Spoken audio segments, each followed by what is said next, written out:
खुलुमबाय गासिखौबो जों देरहानायनि खारनानो जाहैबाय जों माखासे कोचफोरनि टेकनिक आरो जोंनि लोगोफोर जों गैयाबाबो 30 प्लेयार दं गासै 30 प्लेयाराव माखासे ब्रेन्चआव दङ जेनेबा टीमावथ' मेन 11ल' गेलेनो हायो जाय मेन 11आव कोचआ होदों जे गासिबो मेहनत खालामदों गासिबो खस्थ' खालामदों बेनि लोगोसे जोंनि रायजो राजाफ्रा बिराद जोंखौ मा होनो थुलुंगा होफैदों दिनैनि गेलेनायखौ बिराद थुलुंगा होफैनायजों लोगोसे जोंबो ज'सआव गेलेबाय ज'सआव गेलेनानै जोङो 1-0आव फेजेननो हाबाय बिथांमोनाबो टीमा गाज्रि नङा मोजां जों ओपनिं मेच गेलेखादोंमोन डिमाकुसियाव 9 अक्ट'बराव बिसोरजों जों ड्र जादों 1-1 जों फार्स्ट हाफआव सोजाग्रोदोंमोन बिसोरजों फ्रि किकआव बिनि उनाव जोङो कोचआ टेकनिक होनानै जोङो सेकेन्ड हाफआव बिसोरखौ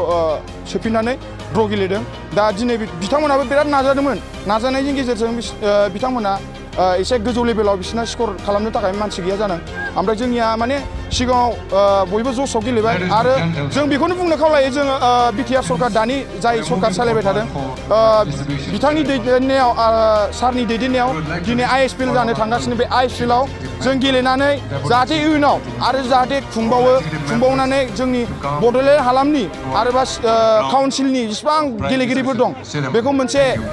स्कप होबावो बेखौनो आं खावलायबाय आरो बेजों लोगोसे जों दा मोनसे क्लाबाव दंखायो जोङो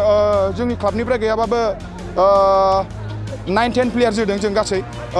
इउनाइटेड चिरां दुवार होननाय जों दा बेयाव गाबोननिफ्राय जइन जाफिनसिगोन इउनाइटेड चिरां दुवाराव आरो इउनाइटेड चिरां दुवारानो आइ लिगनि थाखाय टारगेट खालामगासिनो सेकेन्ड डिभिजन आइ लिगनि थाखाय जों दा बेखौ लानानै प्रिपेरेसन जागोन प्रेक्टिस खालामगोन बिनि उनाव जोङो क्लाबनि खेला माखासे अदालगुरियाव दं अदालगुरिनिफ्राय दतमायाव दङ बेखौ गेलेनानै जोङो लासै लासैनो आइ लिगनि थाखाय जोङो माबा खालामलांगोन आरोखि ना प्रेक्टिस खालामलांगोन प्रिपेरेसन जागोन दा जोंखौ जोंनि जेनेबा क्लाबनि इउनाइटेड चिरां दुवारनि सार बेखौ जों जोंनि लोगो जानानै बड'लेण्ड टीम जानानै बेबा इउनाइटेड चिरां दुवार जानानै सारखौ गाहाम हामलायनाय जासियो जों मानो होनबा जों सारनि थाखायसो स्कप मोनदों सारनि मुङानो जाहैबाय डक्टर सांग्रां ब्रह्म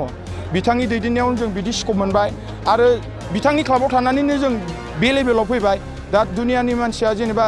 रायजो राजा बिटिआर हालामनि जेसेबां मोनबेसे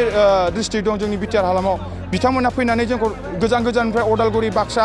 क'क्राझार बेंगलनिफ्रायबो फैदों चिरां गासिबो जायगानिफ्राय फैनानै आरो तामुलपुर बेफोरनिफ्राय फैनानै जोंखौ दिनै सापर्ट खालामदों बिराद गोजोननाय मोन्दों आरो